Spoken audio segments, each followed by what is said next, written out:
What's up guys, Handish here with a quick Destiny 2 video. I wanted to talk about Bright Dust and how you can get Bright Dust pretty easily, how you can get new shaders for your gear, as well as an increase to XP, exotic ornaments, ships, and a whole bunch of other stuff, so let's get into it. Before we get into the video, I have to give a massive shout out to Activision, who actually sent me a copy of Destiny 2, which is really awesome of them. They actually sent me a really neat kind of Destiny 2 loot box as well, with some control freaks, a Destiny power block, so I really appreciate Activision doing that. But now let's get on to the video. Firstly, to obtain Bright Dust, you basically just have to break down or dismantle any items which come from Eververse, particularly ships and sparrows will give you a whole bunch of Bright Dust when you break them down. So when I break down a sparrow right here, you can see that I get 102 Bright Dust, so you do get quite a lot of this currency by breaking down, old items that you've had from Bright Engrams. And as you can see right here, I have 1,494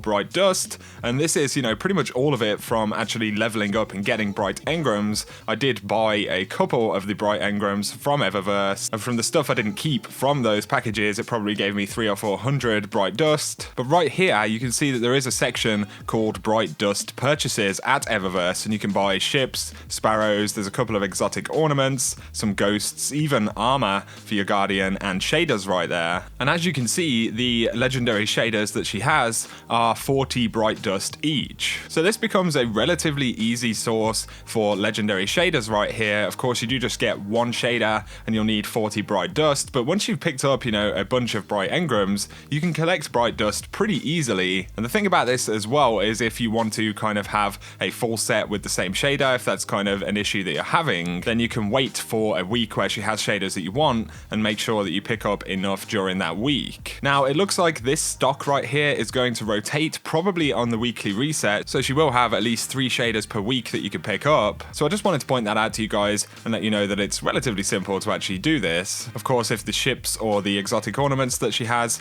are of interest to you, then you can pick those up, but they are, a bit more expensive. You can also get Fire Team medallions from Eververse as well, so you'll get one of these at the end of the campaign, and this gives you increased XP gains and loot for you and your Fire Team members from strikes, public events, and the Crucible for 4 hours. So this is essentially the same as the Pop-Tarts booster right here. You can actually pick one up for just 50 Bright Dust, and on top of that you get bonus loot drops for you and your Fire Team. So if you're leveling up and you're below level 20 and you can't get the Pop-Tarts boosters, then this will be really useful. Obviously beyond level 20, when you're in the end game, it will still be super useful because you'll get your Bright Engrams from ranking up your XP bar, and you'll increase how much loot you actually get. So in a lot of the strikes, for example, you'll find that you get more consistent legendary drops when you have one of these medallions activated. It's also going to give you an increased chance at exotics and legendary loot from public events, so it is pretty neat. Up next, I wanted to point out a new loot farm that's actually been uncovered on Nessus, and you may have heard about this already, but there's something to bear in mind here. Before you even start this loot farm, the first thing you want to do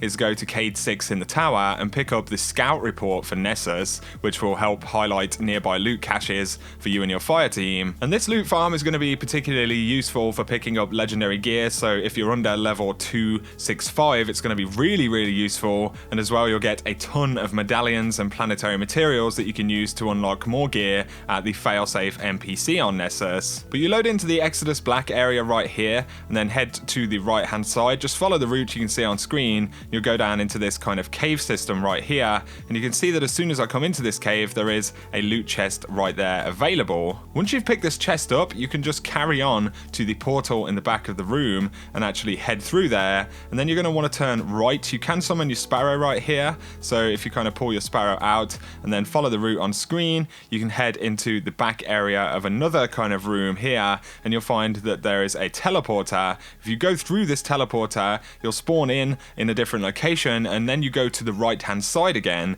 and you'll see a big kind of Vex portal. You go through the portal and you're back in the room where you first started, and you'll find that the chest has actually respawned. You don't have to kill the enemies or anything to get this to work, it's basically time locked. So, you know, once you're kind of out of this area, after a certain amount of time, the chest in the area will respawn. And as you can see, I got some shaders right there as well as a Nessus token. And once you've picked up the chest, you go back through the portal and repeat the process. Head to the right all the way through the room to the teleporter. Go through the teleporter, head to the right again, go back through the portal, and you should find the chest has dropped once again. And basically you can just loop this round and round. Occasionally you may find that you go back to the room and the chest hasn't spawned yet. Basically it's on a timer, so the stuff that you're doing by kind of moving through the different locations just gives you an opportunity to pick up more materials, the data lattice things, as opposed to simply waiting for the chest to respawn.